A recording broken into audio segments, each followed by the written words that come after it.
Up, everybody? Ricco McAdory here for a very inspiring video, but also an eye-opening video, as I'm going to talk to you today about faith requires courage.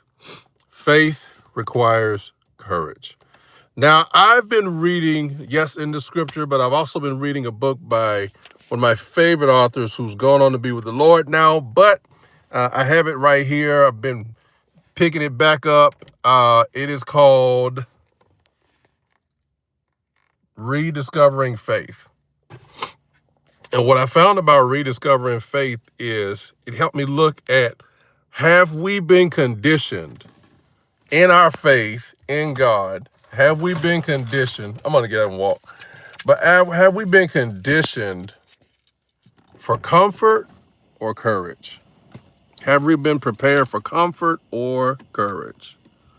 I want to say that because it disturbs me today. I was actually having a discussion with my barber, and he and I were talking about faith, right? And I asked a question. I said, are we, have we been conditioned for comfort, believing God for comfort more than the courage to stand to overcome? That's an interesting question, right? What's going on now? And what I found out is many people only have faith for comfort because their faith is designed in what God can do for them. And as long as God does things for them that they want, they believe him. But the moment that God does something or doesn't come through when you think he should come through on your timetable or our timetable, then there is this thing, well, I don't trust God. I don't believe him now. Well, here's what I found out. Faith rests in God, and faith definitely rests in God's word. And what I have discovered is in my own life, there are things that I went through. I probably wanted them to go another way. However, I learned that if God really stepped in at the time that I wanted him to step in, when the heat I felt was getting the hottest, it really wasn't nowhere near getting hot. But if I wanted God to come in on my time, then I don't think the miracle would have been as great. Because here's the thing. In our time, we think the world's coming to an end. But God sees the end from the beginning, right? And so there are going to be some things that are going to be required by faith for you to actually endure. It's going to be some things you don't want. It's going to be some smoke you're going to try to duck. It's going to be some criticism you may want to try to avoid. It may be a fiery furnace that you're trying to, like the 3 Hebrew boys, trying to avoid because you don't want to go through that burning experience. Or like Daniel in the lion's den, he's thrown in the lion's den, not because he's wrong, but for doing what he always did, which was praying unto the Lord. They just made up a law to try to catch Daniel in a plot. But Daniel still consistently did what he always did, which was pray. And what I found interesting about all this is this. Faith requires you and I to have courage to withstand the greatest heat, the greatest opposition. And here's the thing about faith. Faith does not grow in comfort. Believe it or not, precious people, faith grows in discomfort. Faith grows in challenges. Faith grows in moments that you don't want to go through. But there are going to be moments in life you don't want to go through them, but you got to go through them in order to grow through them. Right? And I'm not saying God is the one that caused the trouble. No. But even in the midst of the trouble, you'll be developed See, some of us are trying to avoid, and I'm a witness, I'm not telling you something that I didn't experience myself. Some of us are trying to avoid the very fire we must go through in order for us to grow. Yeah, think about it. Daniel may have wanted it to be another way, not to go through the lion's den in order to be delivered. Many of us can be praying prayers, Lord, get me out of this, get me out of this. And we're like, well, you're like, God, I'm not hearing you. Why are you not talking? It's not that he's not talking to hurt you, it's that he's already there with you. It may not be in the way you think. See, some of us have in our own imagination, or our own sanctified imagination, the way we think God should deliver us.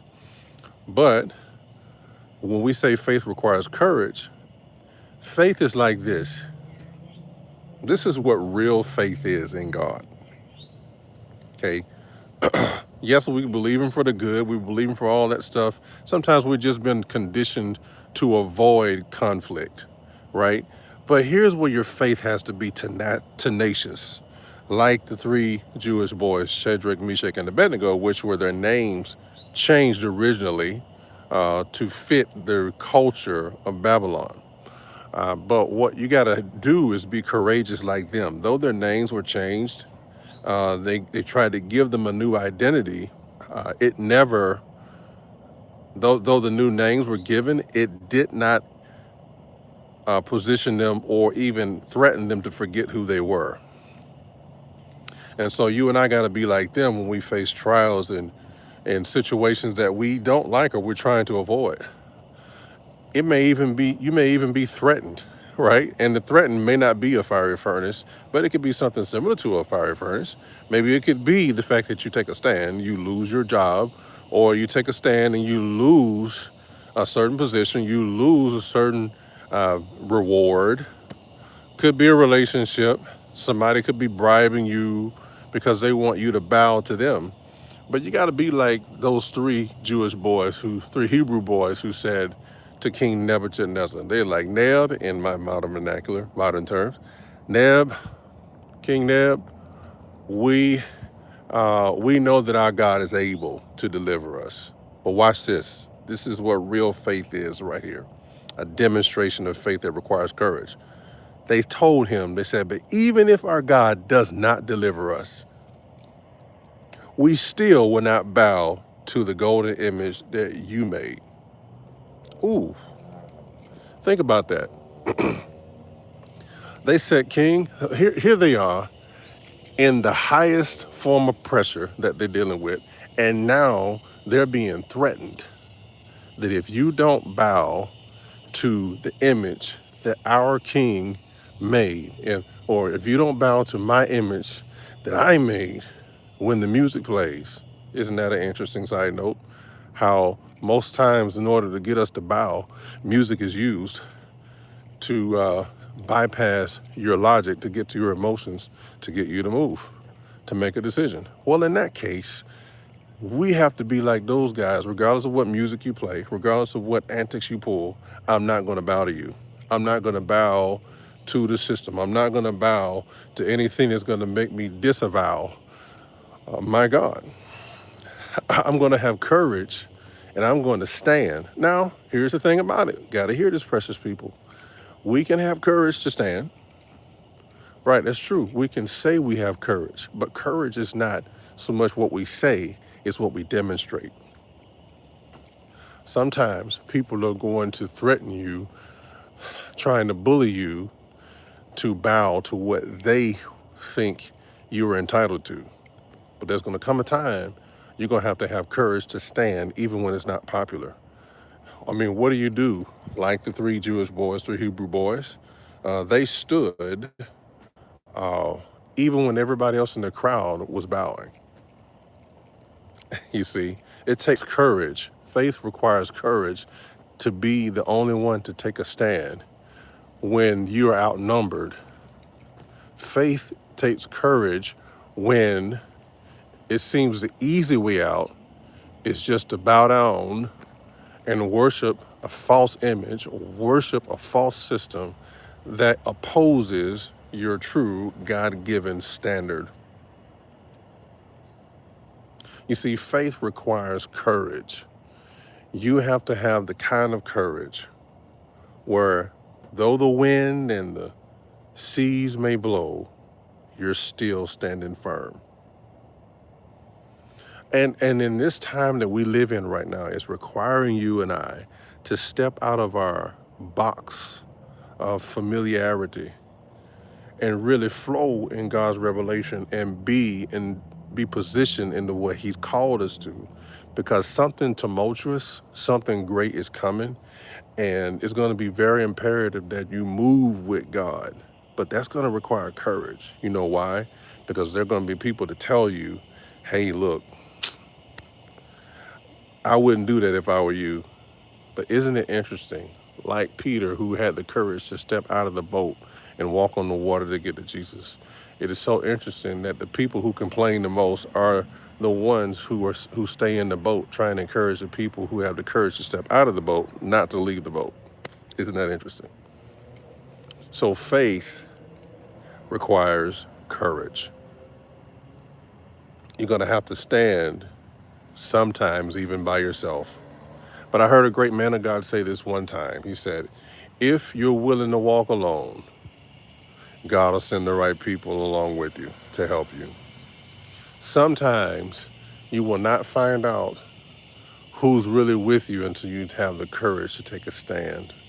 And what you're going to find out is the people you thought supported you, and because you take a stand, may be the very ones to shock you the most. They may be the very ones to be like, I wouldn't do that if I were you. What they're doing is they call themselves trying to protect you, but really it's just fear disguised as concern. Anybody who ever did any great exploits in the Bible always faced opposition, always had to overcome. This is what faith is for. Faith is to help us overcome, come over. How can faith be developed? How can you come over obstacles if your faith is not developed? So your faith requires courage, but here's something else it requires. It requires commitment. Commitment to do the right thing. You know in your heart you're instructed to do, even when the masses and the majority think it's impossible. Yeah. So faith requires courage. I just wanted to come on just for a few moments and share that encouraging word with you, because I believe where you're headed, where God has you going, is not going to be where you've been. God is really shifting things and really shifting people to be positioned properly where He's always had them. But what happened is we got comfortable, and I'm speaking from experience. We got comfortable. I know I did. I got comfortable in what was supposed to be temporary. And so because I got comfortable in what was supposed to be temporary, I stayed stalled in a place longer, or I stayed in a season, an old, outdated season, longer than I was supposed to. So a temporary situation became a longer stay. But thank God for deliverance. Thank God that He's a redeemer of time. Again, faith requires courage. And at some point, you're going to have the courage in some capacity to step out of what's familiar and step into what's unfamiliar. And when you take the step, the first step, you think that God will not be there, or you, and let's be real about it, you feel like God will be left behind. Well, the truth of the matter is He won't leave you behind. He'll be right there to pick you up, right? You don't, that's the thing about faith. It's easy to read about faith and talk about faith from the perspective of when you're just standing on the shore of security or the shore of certainty. But real faith is tested and requires courage when you take a step out on something that's not familiar, requiring you to believe God for the impossible in what looks like impossible situations. So hopefully this word helped you today. Faith requires courage. I'll be back on sometime later for another encouraging word to share with you. Until then, bye for now.